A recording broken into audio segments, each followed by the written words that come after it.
For people that don't know what Magnify is, what's the elevator pitch or the one-sentencer? So Magnify says the video on your website is going to come from 3 totally different places. The video you make, which we're going to host and store and deliver for you. The video that your visitors are going to make for you, which you're going to review and only approve the video that meets your brand promise. And then the video on the web that you're going to use our tools to say, if I'm a wine site, for example, I want to look at all the video related to vineyards in Napa, but I only want to pick the videos that meet my brand promise.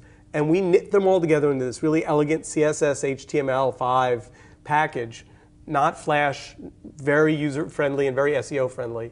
And it just, it's taken off. So it's the living, breathing embodiment of the Curation Nation principles, in effect. It is, although what interests me about curation broadly, beyond Magnify, is that I think you're really seeing the end of the kind of the dominance of the algorithm, and you're seeing the emergence of humans. At the end of the day, when Dina says to me, Steve, there's a great restaurant, you have to check it out, that's not an algorithm. That's my friend Dina, and it's a totally different thing. So New York Magazine's a terrific example. They make awesome video, but they don't make that much. So all of a sudden they said, you know what, our editors, when they find something on YouTube or Rever or Blip or Dailymotion, and they add it to our site, our readers know they can trust that as something we've chosen.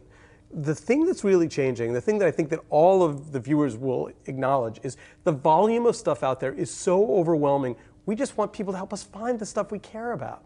And that's where curation plays. Who does a good job of this? Let's talk Huffington Post. They've obviously been in the news a lot recently. They're aggregating in a lot of content, and some of it is O&O and some of it is outside. Is that a great model for curation? So I actually think it's an extraordinary model. And they did something early on that I thought was super smart, which is they didn't put a column down the left-hand side of the page say, stuff we found somewhere else. They said, you know what? Everything on our site is Huffington Post. And as a reader, I find it a great place to go. I actually like their tech coverage. Now, how that all fits into AOL, I think we're going to wait and see. I think, seeing now more tabs showing up on the nav bar, I'm a little like, do I go to TechCrunch or do I go to Huffington Tech? But I think they're really trying to actually integrate and doing a good job so far. There's a great piece in the book where Seth Godin talks about the fact that, if Oprah calls him and says, fly to Chicago and be on my show, he's not going to ask her to pay him. It's like, are you kidding? Right. So we have to kind of look at each place that our content's going and make a decision about whether or not that seems equitable. And it's going to be different. Now, there's some people who will say that social media is the new search, and recommendations are going to be what drives traffic, both to text articles, to video, and everything else. What do you think? So I actually think that in a world in which the amount of data being created is doubling essentially every 4 days now, we simply outrun the current search algorithms. I mean, if you look at PageRank, PageRank's idea is it tells you a page is valuable based on how many inbound links it has. Well, your tweet has no inbound links. It appears, it's ephemeral, and it's gone. Yep. And so by the time a technology can figure out its value, it's kind of floated off into the internet ether.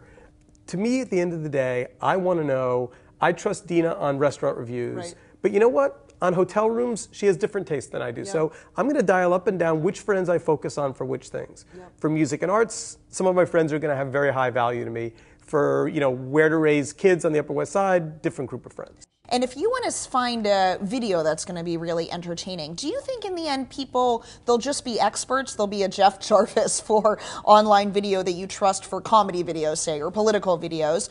Or are you going to go with your friends' recommendations? Or do you think both, or will it depend on the consumer? So I think actually, first of all, video is becoming increasingly a much bigger space very quickly. So I think knowledge video is totally different than entertainment video. So if I want to know video about what's going on in new journalism, I'll follow Jeff Jarvis all day long.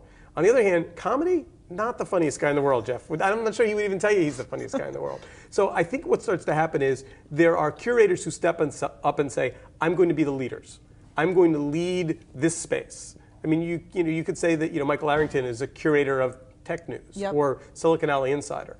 At the same time, I think friends offer a different kind of advice. It's more personal, it's maybe edgier, but it really is all about humans, and it's about embracing humans and having them kind of become part of your community. So depending on your mood, you might go with Jeff Jarvis's recommendation for a news story or video, or one of your smart friends that maybe lives overseas for something, and it depends on the moment and what you're looking for? I think if you look at Twitter as the early adopter of where this is all going, I mean, if you've done a reasonably good job of following interesting people and unfollowing people that piss you off, then your Twitter stream is probably doing an amazing job right now of delivering a mix of news and information. So if Google is really smart, and this was in the news today, maybe they go ahead and try to buy Twitter and aggregate in the peer recommendation, the expert recommendation, and search. So Steve Rosenbaum from Magnify and Curation Nation, thank you so much. My pleasure.